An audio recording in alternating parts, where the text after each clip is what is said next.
Welcome, hockey fans, to this newest edition of This Week in Wisconsin Prep Hockey. I am your guest host, Bill Berg.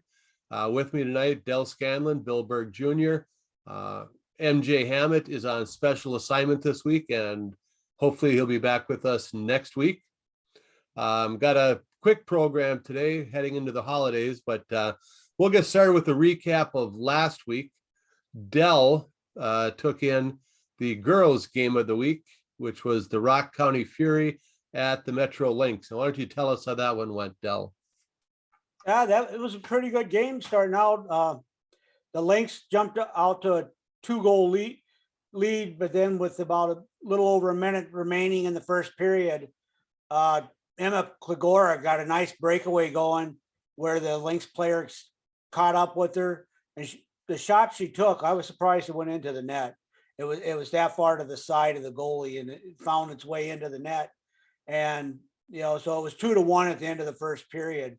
The thing that stood out in that first period is Olivia Cronin had finished the period with 22 saves compared to 3 saves for Rock County's goalie.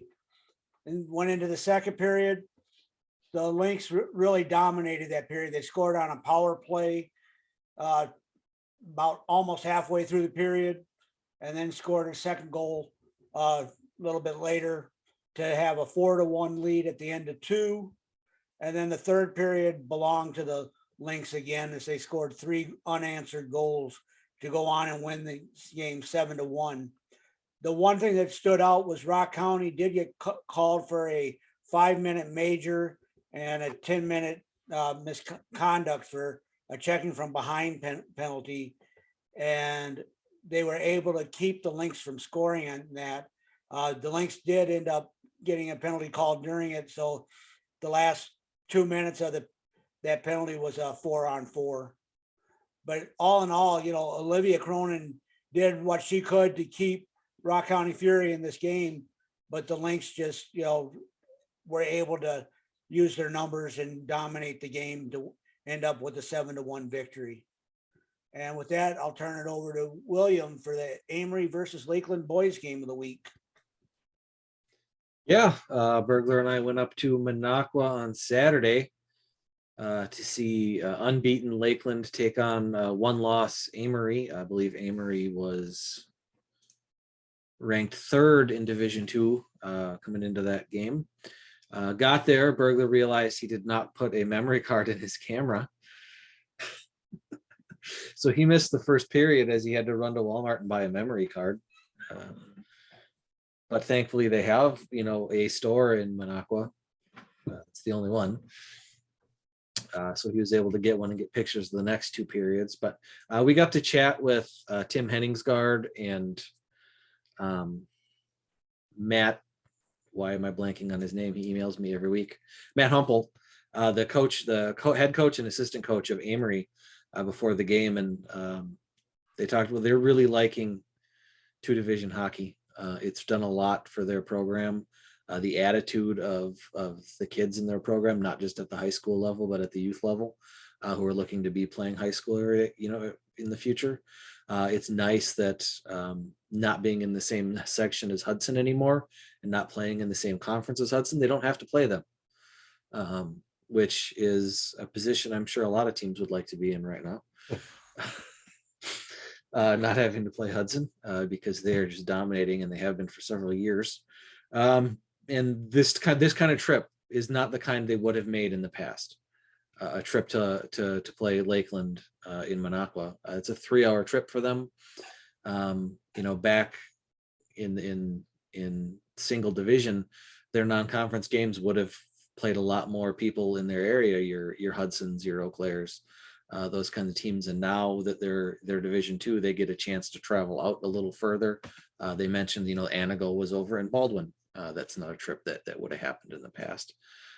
So they're very happy about the state of Division II right now, and the opportunities it's affording small schools like theirs. So that was, nice. You had to play the teams in your section for seating purposes. Yeah, and now that there's 4 sections covering the same geographic area instead of 8. Those sections are all a lot bigger. Your travel is further. So you mean you have to spend more on travel, but you're seeing teams you wouldn't have seen before, and it's nice. I think it's working out on the Division II side really well.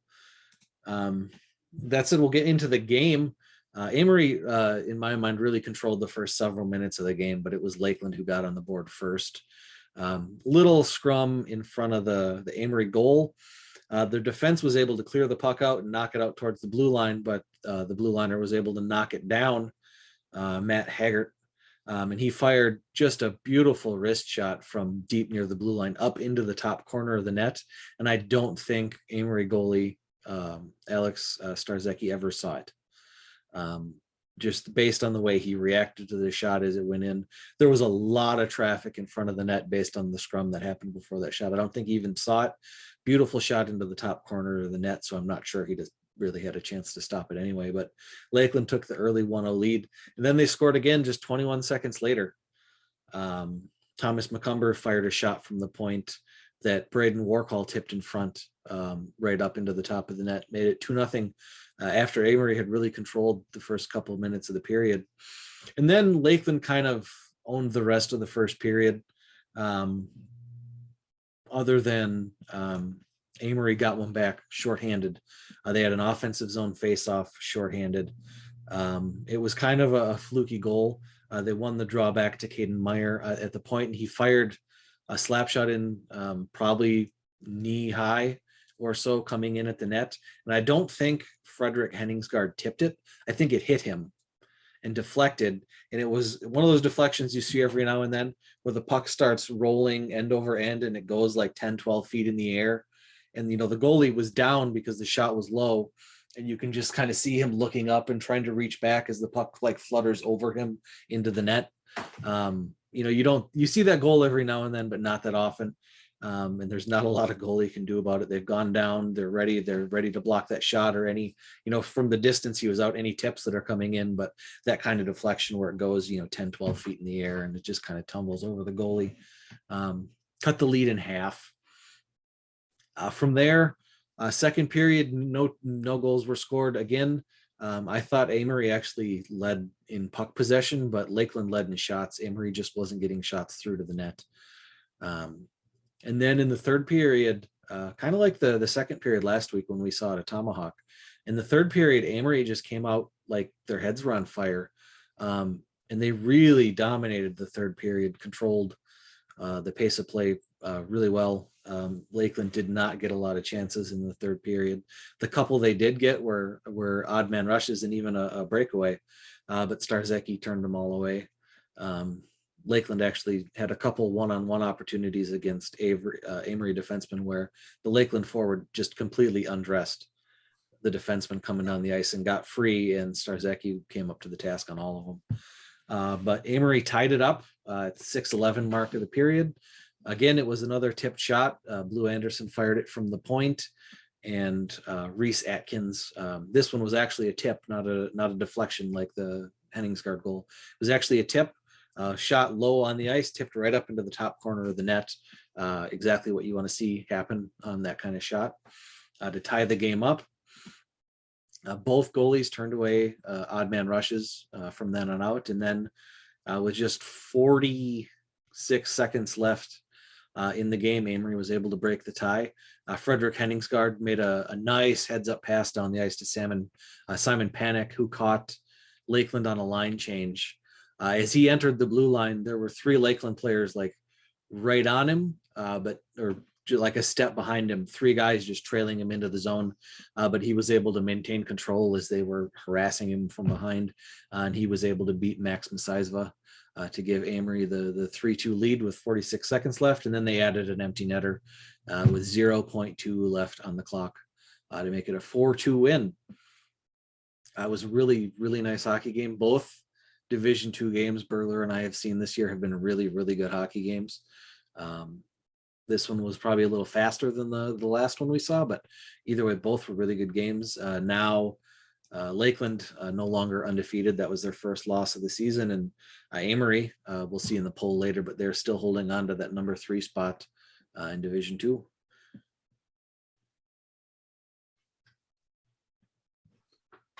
Alrighty then. Yeah, I saw the second and third period with you. Like you said, a little mix up there on the film for the camera. But the go ahead, the go ahead goal, I've heard a lot of times you hear, well, the goalie had no chance on that one, and I generally try to avoid that because whenever you've already seen at least one goalie make that save, that he had no chance, but that tip, um, I mean, that was right from the top of the crease and straight up and over him, and really he had no chance on that. I was kind of surprised. It was a tie game late in the third period. Each team, actually used their timeout, which you don't usually see happen a lot. In a tie, usually it's a 1-goal game where they're trying to set up at the end, but Lakeland called their timeout with about 4 minutes left, and then with about 2 minutes left, Amory called theirs, and Amory had been rotating 3 lines, consistently, but they called their timeout, took the extra minute to get their top line back out there, to try to finish off the period. So it worked for them. Yeah, I didn't even think about that, but they both took their time out in a tie game, and it wasn't it's not a regional play down or a sectional game or anything. It was a regular season game on a Saturday night. So yeah, they're both playing to win. All righty. Next up would be our Wyndham Garden Inn of Madison and Fitchburg Players of the Week. On the boys' side, he hails from Hudson and plays either defense or forward, whatever is required for that particular opponent. On Thursday, he had 2 goals and 3 assists in a 7-0 win over New Richmond. And on Saturday, 1 goal and 3 assists as Hudson beat Notre Dame. Number 1 Hudson beat number 2 Notre Dame 5-0 on Saturday. So Max Giblin, our boys Wyndham Garden Inn of Fitchburg Player of the Week. And on the girls' side, we have Leonie Betcher, forward from Viroqua. On Monday, she had 3 goals. No, she had 1 goal in a 4-1 win over the Badger Lightning. And on Friday, she had 4 goals in a 7-1 win over Cap City. So Leonie Betcher is our girls Wyndham Garden Inn of Fitchburg Player of the Week. And Cap next City, up, Cap City's not having the kind of season they've had in years past, but 7 goals is still the most they've given up this year. Dell, is Viroqua a team that we need to be paying more attention to? I'm not really sure. I know that one thing is their player of the week this week is their foreign exchange student.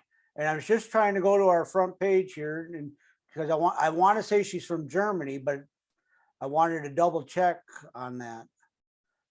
German exchange. Yeah, Cap City, they lost to one of the 2 Lightnings. I don't know which one it was. Probably they lost to Lakeshore. Yeah, that was 3-1. They lost to USM 3-2, and they lost to the Metro Lynx 3-0. They hadn't given up more than 3 goals in any game this year, and then Viroqua comes in and drops a 7 on them. And I don't know that much about Viroqua right now. I mean, they played the Badger Lightning. They've played Cap City, and I want to say that they've also played Wisconsin Valley Union and Black River Falls. But I'm actually bringing up their site as we're talking. Well, we'll keep an eye on them as the season goes on. I'll move on to top 6s here. Not a lot of drama in the top 6s this week. Shocking nobody. Hudson is still number 1 in Division 1. They are unanimous this week. Eau Claire Memorial moves up 2 spots to the 2nd spot. Neenah is still 3rd. Notre Dame Academy drops 2 spots to the 4th spot. Madison Edgewood is still 5th, and Verona is still 6th. On the Division II side, St. Mary's Springs and Oregon flip-flop for the second consecutive week. This time Springs is number 1 and Oregon's number 2. Springs was unanimous number 1 this week.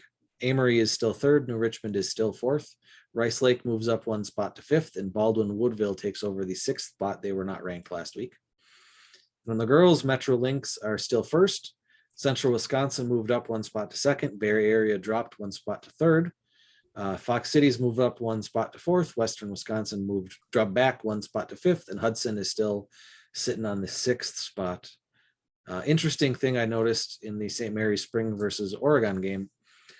Springs led that game, I believe, 3-0 after 2 periods. They ended up winning it 3-2. If the score sheet is to be believed, Oregon outshot them 45-24. We've seen Oregon pile the goals on people this year. 45-24 outshooting them. Hayden Rising, 2 years ago, he was in the state tournament as a freshman as their starting goalie all year. Now he's a junior. He doesn't have that group of 86 seniors in front of him anymore. But he turned away 43 of 45 in a game against 1 versus 2, and his team held on for a 1-goal win. You can't ask for much more than that from your goalie. Yeah, he was pitching a shutout for most of that game. To the last, like less than, just over 3 minutes left when Oregon finally scored. And I was told that they scored again with 4 seconds left. I was told one of the Springs defensemen thought rather than clearing the puck out of the zone, he was going to try to eat up the last 28 seconds of the clock by, keeping the puck in the corner. Well, they got numbers on him and got the puck out of the corner and managed to score with 4 seconds left. But outshot almost 2-1. A lot of penalties in that game. 6 penalties on Oregon, 7 on Springs. I don't know if that's a lot, but that's a lot more than the games we've watched this year in person. 13 penalties is, compared to the other games we've watched this year, is a parade to the penalty box. Okay, moving along. There's not much to move along to. We are not going to be featuring any games of the week this week. Different holiday stuff. There aren't as many games scheduled this week. Plus, we've all got other duties that are going to preclude going to any hockey games this week. But we are looking forward to some action next week as we get into holiday tournament time, and some of them that we've already gotten notices on. There's the Wisconsin Prep Hockey Girls Holiday Classic. I like the name of that one. That'll be taking place in Chippewa Falls on the Tuesday and Wednesday after Christmas, the 28th and the 29th. Kind of a tough draw the first day. On Tuesday, they actually play the first 2 rounds of the tournament. There are 8 teams: Black River Falls, Bay Area, Chippewa Falls, Menominee, and the Warbirds. Hayward plays Fox Cities. Eau Claire Area Stars plays Rock County. Those games will all take place at 9 or 11 o'clock on the 2 different rinks they have there in Chippewa Falls. And then in the afternoon, they will just stay on one rink and play them 2 hours apart.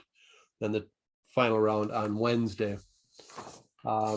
Notre Dame on Tuesday, Wednesday, and Thursday will host the little sign still says Showdown in Titletown, but they're calling it the Notre Dame Academy Showcase. That'll have Eau Claire Memorial playing Verona, Notre Dame Academy playing Wausau West, St. Mary's Springs playing Chippewa Falls, and Edgewood playing Superior to open up that one. So I'll be at the girls tournament in Chippewa Falls on Tuesday and Wednesday, and hopefully be able to catch at least a couple of games in Notre Dame on Thursday. I have to take another day off for that. But what would you rather do? go watch the last round of the holiday tournament at Cornerstone or work? Tough decision. Yeah, I think I'll go do some hockey watching. So Well, we also have the bracket in for the 2021 Culver's Cup High School Hockey Tournament Girls Varsity Division, which is held in Madison on the 28th, 29th, and 30th. And the opening round actually finds the Metro Lynx playing the Wisconsin Valley Union at Madison Ice Arena on Tuesday. And at the same time at the Hartmeyer Ice Arena will be Superior versus the Central Wisconsin Storm. And then Tuesday afternoon, Cap City Cougars will be playing Lakeshore Lightning at Hartmeyer at 2:45. And that evening at 5:15 will be the St. Croix Valley Fusion taking on the Brookfield Glacier.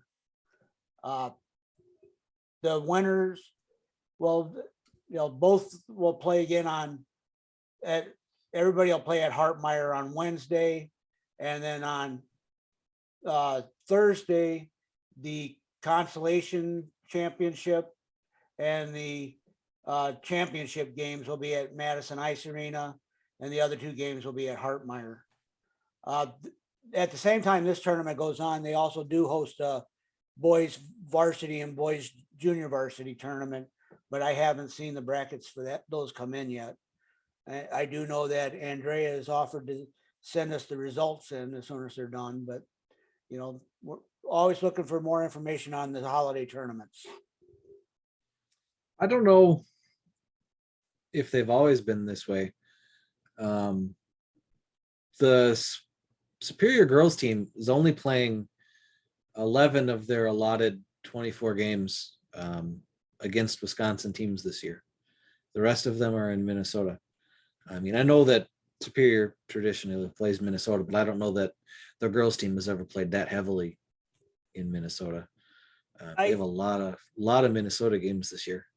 Yeah, I think they're playing more up there this year, but I'm wondering if they're playing in a conference up there too. I'm not sure. But it probably helps cut down on their traveling a little bit.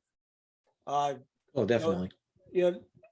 I'm also wondering this year how many teams are low on their numbers. I know, like watching the Rock County Fury on Thursday, their roster wasn't really big on there. They might have had 10 players, 11 players max, I think, suited up on Thursday. And I've also, we're seeing a lot of games that are being postponed or canceled. And I still end up wondering how many of those are actually due to lack of players due to illness coming through right now. Well, I mean, it is important to remember that like the ICU beds in Wisconsin are all full. I mean, we're not done yet. No, we're not. I mean, actually, I know a person right now that's, very, very ill and in a coma from it and everything. So, I mean, we all realize this, it's nothing to play around with and everything. And the nice thing is we stay away from the political side on this. All we do is we look at, the safety of the players and that are involved in playing. And, that's the main concern here.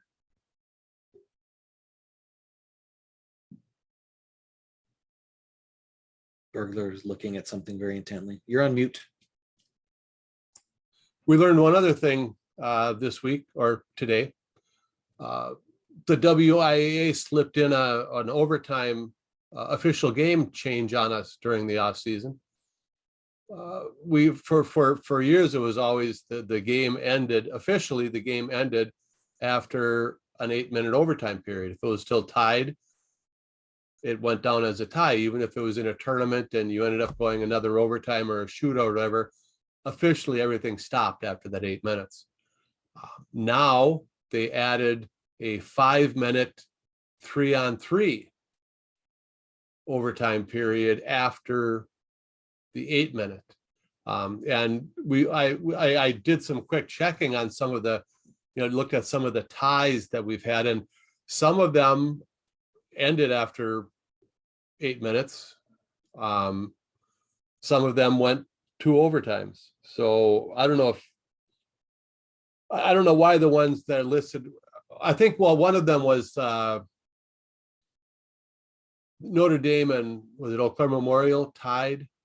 Yeah, that was at the tournament to start And the I think season. they used a shootout Yes, they to did. determine a winner. So that doesn't count.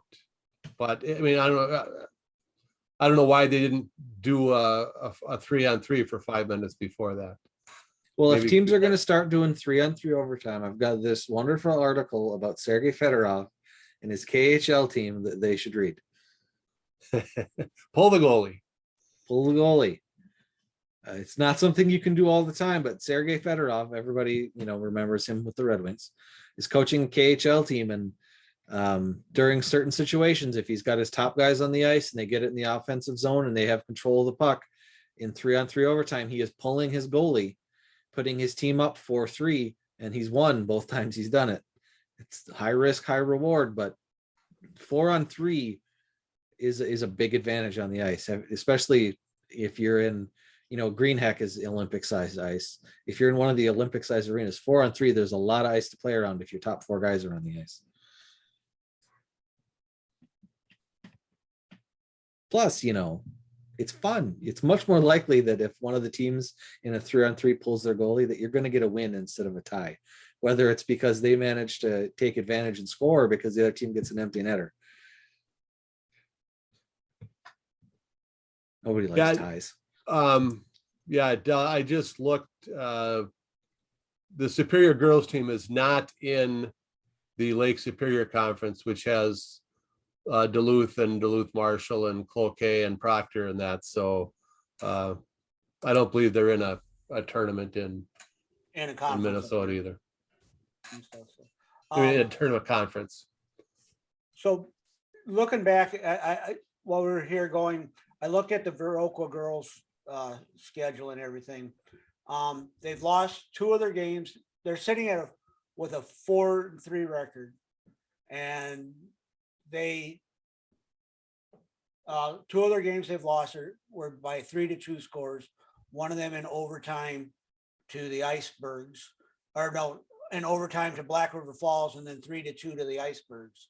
They also lost on Alaska 5-2. They've scored 21 goals and have given up 5. Well, I guess that's probably just in their conference games, because that's where it's showing. But so they could be interesting to watch this year. I mean, I'm not saying that none of the teams are uninteresting to watch, because you learn a little bit about all of them when you see them. But it's going to be interesting to see where they go with their season. Yeah, just that game that, we were going through the Player of the Week nominations. That game against Cap City really stuck out to me, because Cap City hadn't given up more than 3 goals to anybody. And then Viroqua came in and dropped a 7 on them. I mean, and as we see that was a foreign exchange student there before the season started. I think I talked to both of you about RWD having a foreign exchange student, and he didn't get to play in their opener as they were still waiting for the clearance to come in through the WIAA saying he was okay to be playing varsity sports and everything. I did see he picked up an assist on their game-winning goal the other day, and their 2-1 win over Sauk. that's right. Foreigners come to Wisconsin and learn how to play hockey. Don't Or go to teach Minnesota us. or Michigan. All right. Anything else, guys? Nope. Happy I have holidays. nothing else. I know nothing. Yes. Be careful in your travels. If you're doing any traveling for the holidays, sounds like we may get some snow again this weekend. Drive carefully. Snow means slow. Keep your stick on the ice. All that good stuff. For Dell and Bill Jr. and the wayward MJ Hammett, this is Bill Berg wishing you happy holidays.